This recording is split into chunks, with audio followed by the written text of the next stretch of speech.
पैर मिले हैं चलने को, पैर मिले हैं चलने को, तो पांव पसारे मत रहना। आगे आगे बढ़ना है तो हिम्मत हारे मत रहना, हिम्मत हारे मत रहना। हेलो फ्रेंड्स, मैं हूं अलका यादव। जी हाँ, एक और शुक्रवार और एक और नई कहानी सिर्फ और सिर्फ आप सबके लिए। और आज की कहानी का नाम है कर्म का महत्व। एक बार की बात है, एक बार एक व्यक्ति बहुत ही ज्यादा निकम्मा था। वो कोई भी काम नहीं करता था, घर से बाहर निकलता और कुछ ना कुछ बहाना बनाकर घर में वापस आ जाया करता था। एक दिन क्या हुआ कि वो काम की तलाश में घर से बाहर जा रहा था। तो उस दिन उस व्यक्ति की पत्नी ने कहा कि आज तुम्हें कुछ ना कुछ काम करके और कुछ ना कुछ कमाकर अवश्य लाना है, नहीं तो मैं तुम्हें घर में नहीं घुसने दूंगी। उसके बाद वो व्यक्ति वहां पर अपने घर से चला जाता है। पूरे दिन वो काम की तलाश करता रहता है, लेकिन उसको कोई भी काम नहीं मिलता है। उसके बाद वो बहुत ही ज्यादा थक जाता है और एक दूसरी तरफ वो चलने लगता है, तो वहां क्या देखता है कि वो एक मरा हुआ सांप उसको अपने सामने देखता है। उसके बाद उसके मन में एक विचार आता है कि इसको घर लेकर चल देता हूं। जो पत्नी है मेरी, वो इसको देखते ही डर जाएगी और मुझे वो कुछ भी नहीं कहेगी। उसके बाद ऐसा विचार वो मन में सोचकर उस मरे हुए सांप को लकड़ी पर लपेटता है और अपने घर की तरफ आ जाता है। जैसे ही वो घर पहुंचता है और अपनी पत्नी को वो सांप दिखाता है, तो उसकी पत्नी लकड़ी पकड़ती है और उस मरे हुए सांप को छत के ऊपर गिरा देती है।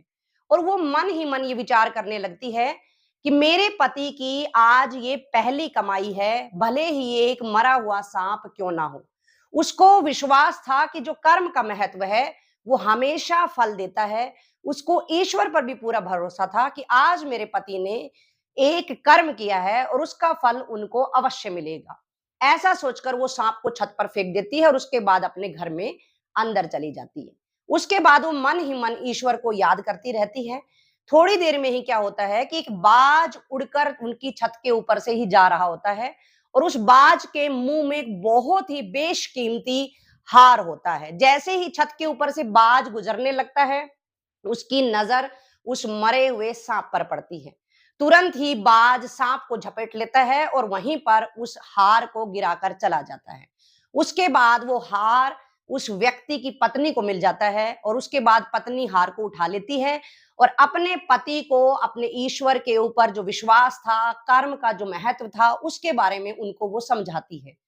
उसके बाद पत्नी के समझाने के बाद उस व्यक्ति को पूरी बात अच्छे से समझ आ जाती है और उसके बाद वो उस हार को बेचकर अपना एक छोटा सा व्यवसाय शुरू करता है और हमेशा कर्म के महत्व को समझते हुए काम में लीन रहने लग जाता है। तो देखा बच्चों और दोस्तों, इस कहानी के माध्यम से मैं भी आप सबको यही कहना चाह रही हूं कि कर्म का महत्व बहुत ही ज्यादा है। आप अपने अच्छे कर्मों को लगातार करते रहिएगा। हाँ, देर भले ही हो सकती है, लेकिन आपको उनका फल अवश्य मिलेगा।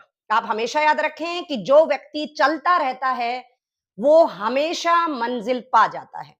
लेकिन जो हाथ पर हाथ रखकर बैठा रहता है, वो पीछे ही रह जाता है। अगर हम एक चीज की बात करें तो जो बहता हुआ पानी है वो हमेशा निर्मल रहता है, लेकिन एक जगह पर पानी रुका हुआ सड़ने लगता है। तो अब आपको तय करना है कि आप पानी, बहते हुए पानी की तरह निर्मल बनना चाहते हैं या रुके हुए पानी की तरह सड़ना चाहते हैं। मैं तो केवल और केवल यही कहना चाहती हूं कि कर्म के महत्व को समझिए, अपने कर्म को लगातार करते रहिएगा। आप दूसरों को बिल्कुल ना देखें कि कौन क्या कर रहा है। आप अपने कर्म को महत्व दीजिए और हमेशा आगे बढ़ते रहिए। इसके साथ आप मेरी कहानियां देखते हैं, सुनते हैं, उनको सराहते हैं, तो आप सबका मैं तहे दिल से धन्यवाद करना चाहती हूँ। आप इसी तरह से मेरी कहानियों को देखते रहिए। और हाँ, अगर आपको भी ऐसा लगता है कि आप अपनी कोई कहानी मुझे भेज सकते हैं जिसको मैं सुना सकूं, तो आप ऐसा जरूर कर सकते हैं। आप सब अपने परिवार के साथ खुश रहें, सुरक्षित रहें और मेरे साथ यूं ही बने रहें। फिर मिलेंगे दोस्तों। नमस्कार।